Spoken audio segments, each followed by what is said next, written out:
प्यारे दोस्तों, आज हम अन्नपूर्णानंद जी की अकबरी लौटा इस कहानी की ओर बढ़ेंगे। तो कहानी बड़ी ही दिलचस्प है और यह कहानी के साथ साथ एक व्यंग्यात्मकता भी इस कहानी में से हमें यहाँ पर दिखाई देती है कि अन्नपूर्णा नंद वर्मा जी ने किस तरह से व्यंग के माध्यम से इस कहानी को हमारे सम्मुख रखने का प्रयास किया है। तो कहानी की ओर बढ़ने से पहले हम अन्नपूर्णानंद जी का परिचय देख लेते हैं। अन्नपूर्णानंद का जन्म 21 सितंबर 1895 को उत्तर प्रदेश में हुआ। उनकी पढ़ाई उत्तर प्रदेश के गाज़ीपुर के एक छोटे स्कूल में लखनऊ के कैंगिंग कॉलेज से बीएससी की शिक्षा ग्रहण की। 22 वर्ष की उम्र में उन्होंने लिखना शुरू किया। प्रसिद्ध हास्य पत्रिका मतवाला में उनका पहला निबंध खोपड़ी प्रकाशित हुआ था। हिंदी साहित्य में वे एक हास्य लेखक के रूप में विख्यात है। उन्होंने हिंदी साहित्य में हास्य को नई ऊंचाई प्रदान की है। उनका लेखन समाज के प्रति मीठी चुटकियाँ लेते हुए कुरीतियों को दूर करने का प्रयास करता है। इसमें किसी के प्रति द्वेष या मत्स्य का भाव नहीं है, बल्कि समाज को जगाने का प्रयास है। इसी कारण उनका हास्य कोरी मनोरंजनात्मकता से भिन्न कोटि का बन जाता है। अकबरी लौटा कहानी में लेखक ने कल्पना के सहारे मुख्य पात्र लाला साहूलाल की समस्या का हल अत्यंत रोचक ढंग से किया है। वे अपने मित्र और एक अंग्रेजी पात्र के माध्यम से यह बतलाने का प्रयास किया है कि दूसरे को नीचा दिखाने के लिए व्यक्ति कुछ भी कर सकता है। लाला झाऊलाल का बेढंगा लोटा किस तरह ऐतिहासिक लोटा बनकर अंग्रेज़ों के संग्रहालय का अंग बन जाता है, यह वर्णन मन को गुदगुदा देता है। उनका निधन 4 दिसंबर 1962 को हुआ। तो इस तरह से हमारे बहुत ही हंसी ढंग से व्यक्त करने वाले अन्नपूर्णानंद जी की अकबरी लौटा इस कहानी को हम देखते हैं। तो देखने से पहले उनकी प्रमुख रचनाएं मेरी हजामत मगन, रहू चोला, मंगल मोत, कह कवि उच्चा, मन मयूर, मिसरीच। तो इस तरह से इन्होंने यह साहित्य मुख्य रचना के रूप में आता है। तो प्यारे दोस्तों, अब हम मुख्य तौर से कहानी को शुरुआत करते हैं। कहानी में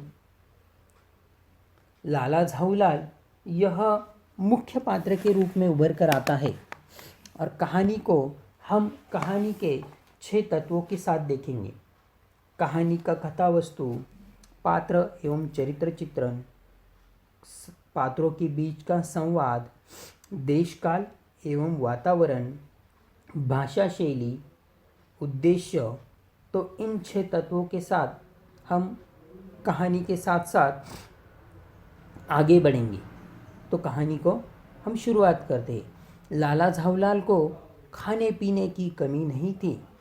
काशी के ठेठरी बाजार में मकान था।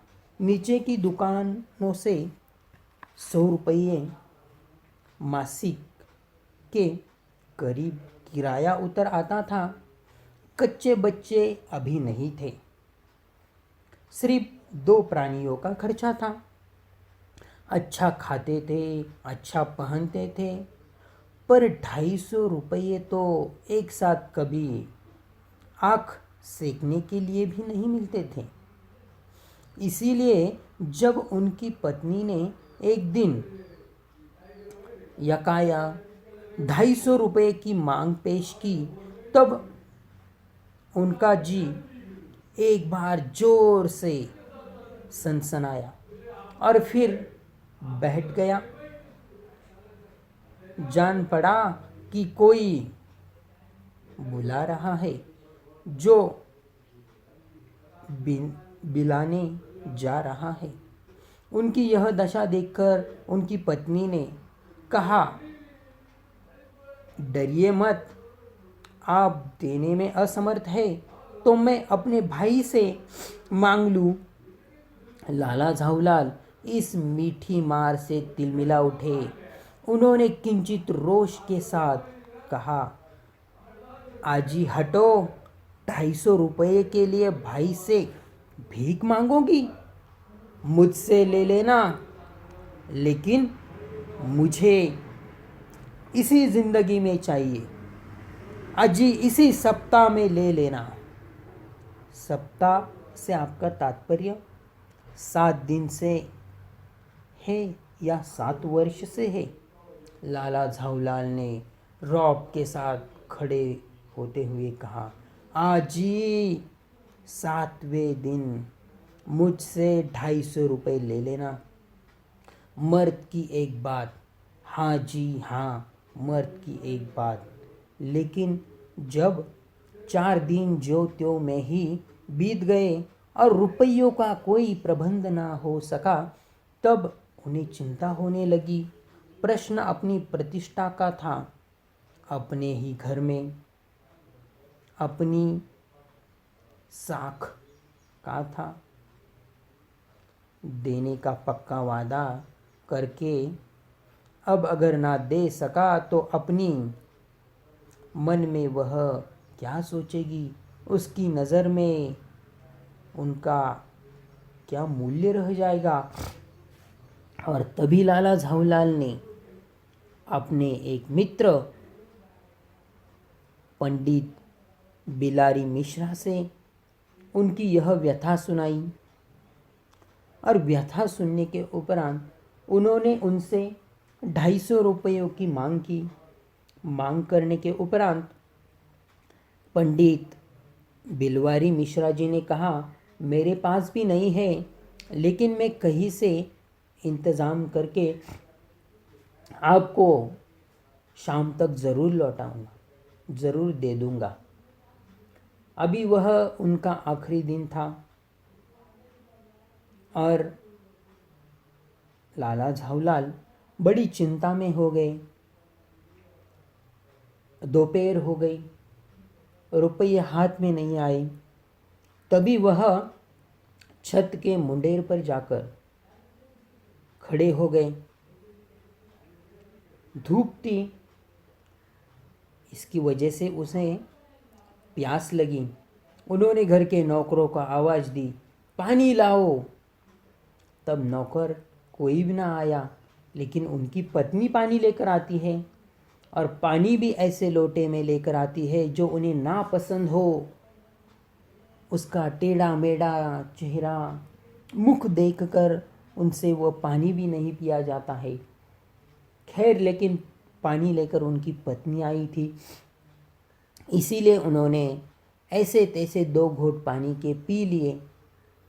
और पानी पीते वक्त वो बिल्कुल छत के मुंडेर के पास खड़े थे, और अचानक ही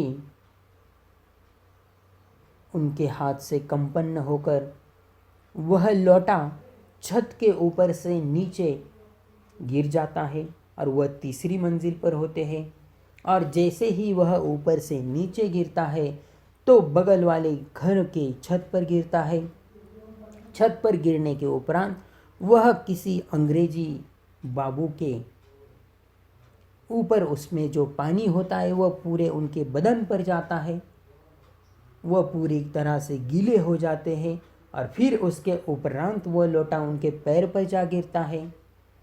जैसे ही लाला झाऊलाल छत के ऊपर से नीचे नीचे आते हैं तो उनके आंगन में बहुत भीड़ जमा हुई होती है।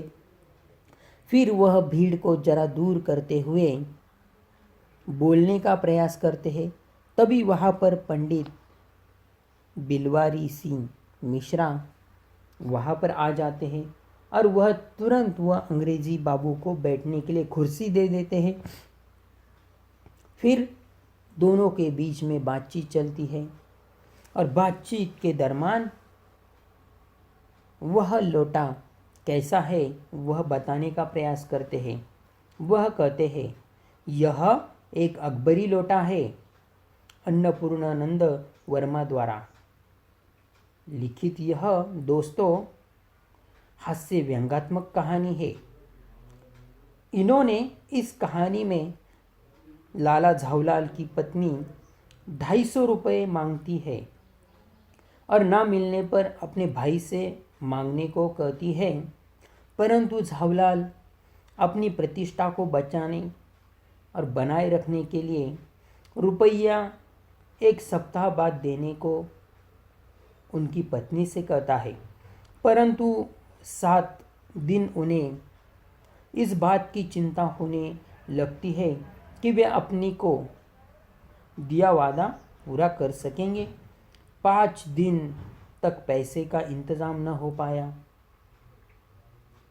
उसके बाद वह अपने मित्र पंडित बिलवारी जी से वह कहते हैं, पर मित्र की भी आर्थिक स्थिति ठीक न होने के कारण झाऊलाल छत पर सोच विचार करते हुए टहलने के लिए निकलते हैं। और यह सारा चित्र लाला झाऊलाल के मन में तैर कर आता है और वह नीचे आकर बोलने लगते हैं। तब आगे क्या होता है दोस्तों, हाथ से लोटा घर के नीचे गिर जाता है, साथ सीधे जाकर एक अंग्रेज के ऊपर गिरता है।